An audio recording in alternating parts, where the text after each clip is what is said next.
Hello बच्चों, स्वागत है आप सबका हमारी एक नई वीडियो में। आज मैं आपके लिए लेकर आई हूँ कक्षा 9वीं सामाजिक विज्ञान के महत्वपूर्ण वस्तुनिष्ठ प्रश्न। ये हमारे एमसीक्यू प्रश्न हैं जो बहुत ही महत्वपूर्ण हैं, अधिकतर पेपर में पूछे जाते हैं। ये वस्तुनिष्ठ प्रश्न आपके पूरे सिलेबस के जो महत्वपूर्ण प्रश्न हैं उनमें से मैंने आपके लिए निकाले हैं, जो हमेशा पेपर में पूछे जाते हैं और आपके पेपर में हमेशा आएंगे ही। देखिए, हमारा पहला प्रश्न है, कर्क रेखा किस राज्य से नहीं गुजरती है। हमारा पहला प्रश्न है, कर्क रेखा किस राज्य से नहीं गुजरती है, तो इसका हमारा उत्तर होगा उड़ीसा। देखिए, कभी कभी पेपर में ये प्रश्न क्या घुमा के भी पूछ लेते हैं, तो इसके लिए हमें ये जानना जरूरी है कि हमारी कर्क रेखा किन किन राज्यों से होकर गुजरती है। तो हमारी कर्क रेखा गुजरात, मध्य प्रदेश, राजस्थान, पश्चिम बंगाल, त्रिपुरम, छत्तीसगढ़, झारखंड, मिजोरम से होकर गुजरती है। एक बार फिर से रिपीट करती हूँ, हमारी कर्क रेखा गुजरात, मध्य प्रदेश, राजस्थान, पश्चिम बंगाल, त्रिपुरम, छत्तीसगढ़, झारखंड, मिजोरम से होकर गुजरती है। और किससे होकर नहीं गुजरती है, तो इसमें हमारा आंसर होगा उड़ीसा। चलिए, हमारा दूसरा सवाल है, भारत की मानक याम्योत्तर कितनी डिग्री को माना जाता है। भारत की मानक याम्योत्तर कितनी डिग्री को माना जाता है, तो इसका हमारा ये आंसर दूसरा ऑब्जेक्ट सही है, 82.30 पूर्व। हमारा तीसरा प्रश्न है, प्रवाल भित्ति से बना एक द्वीप को किस नाम से जाना जाता है। वह द्वीप जो प्रवाल भित्ति से बना है उसे किस नाम से जाना जाता है, तो इसका हमारा उत्तर होगा लक्षद्वीप। इसका हमारा उत्तर क्या है, लक्षद्वीप। मैं टिक कर देती हूँ। हमारा चौथा सवाल है, हिमालय की सर्वाधिक ऊंची श्रृंखला कौन सी है। हिमालय की सर्वाधिक ऊंची श्रृंखला कौन सी है। कंचनजुंगा, काराकोरम, एवरेस्ट या इनमें से कोई नहीं। तो हिमालय की सबसे ऊंची श्रृंखला कौन है, हमारी एवरेस्ट है, जिसकी ऊंचाई हमारी 8848 मीटर है। ठीक है। निम्न में से कौन सी नदी प्रायद्वीपीय भारत की सबसे बड़ी नदी है। निम्न में से कौन सी नदी प्रायद्वीपीय भारत की सबसे बड़ी नदी है। पहला ऑप्शन है नर्मदा, दूसरा है गोदावरी, तीसरा है कृष्णा, चौथा है महानदी। तो इसका हमारा उत्तर है गोदावरी नदी।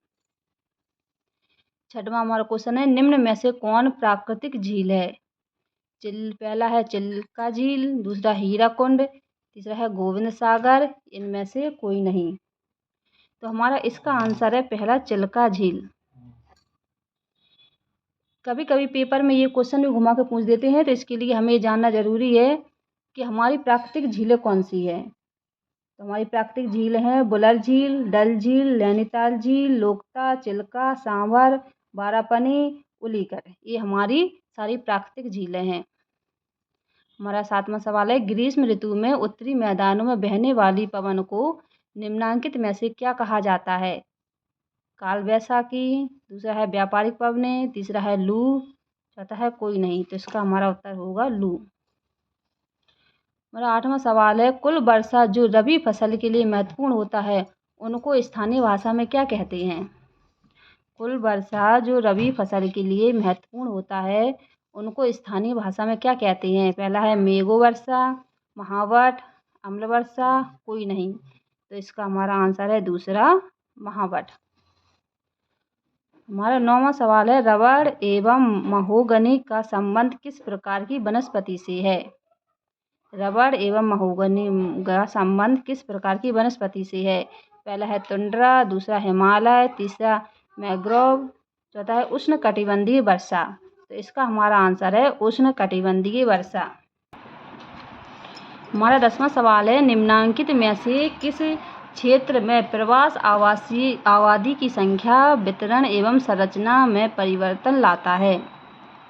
तो इसका हमारा उत्तर होगा तीसरा सही होगा, प्रस्थान एवं आवागमन दोनों क्षेत्रों में। देखिए बच्चों, वीडियो को पूरा देखिएगा। यहाँ पे जो भी मैं प्रश्न बता रही हूँ बहुत ही इम्पोर्टेंट हैं, जो अधिकतर आपके पेपर में पूछे जाते हैं, इसलिए आप वीडियो को पूरा देखना और अपने दोस्तों को शेयर करना।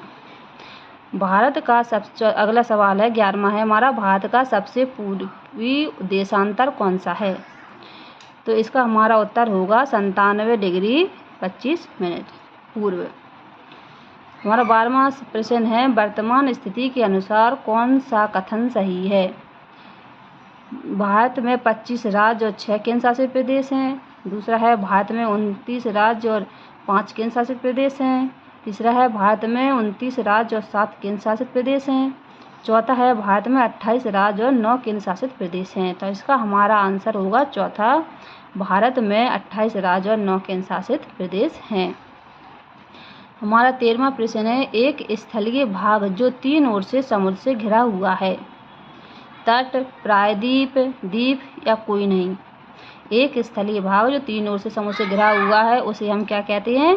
इसका हमारा प्रायद्वीप, दूसरा सही होगा। हमारा 14वां प्रश्न है, विस्तृत ऊपर उठा भूभाग जिसके ऊपर के भाग अपेक्षाकृत समतल होते हैं क्या कहलाते हैं? इसका हमारा उत्तर होगा दूसरा, पठार। विस्तृत ऊपर उठा भूभाग जिसके ऊपर के भाग अपेक्षाकृत समतल होते हैं क्या कहलाते हैं? पठार। हमारा 15वां सवाल है, निम्नांकित में से कौन सी लवणीय जल वाली झील है? निम्नांकित में से कौन सी लवणीय जल वाली झील है? तो इसका आंसर होगा हमारा सांभर, जो राजस्थान में है। हमारा 16वां सवाल है, भारतीय मरुस्थल की महत्वपूर्ण नदी कौन सी है? 16वां प्रश्न है, भारतीय मरुस्थल की महत्वपूर्ण नदी कौन सी है? तो इसका उत्तर होगा हमारा दूसरा सही, लूनी।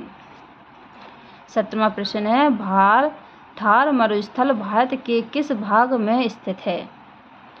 थार मरुस्थल भारत के किस भाग में स्थित है? उत्तर में, दूसरा है दक्षिण, तीसरा पश्चिम, चौथा है पूरब। तो इसका उत्तर हमारा तीसरा सही होगा, पूर्व पश्चिम में।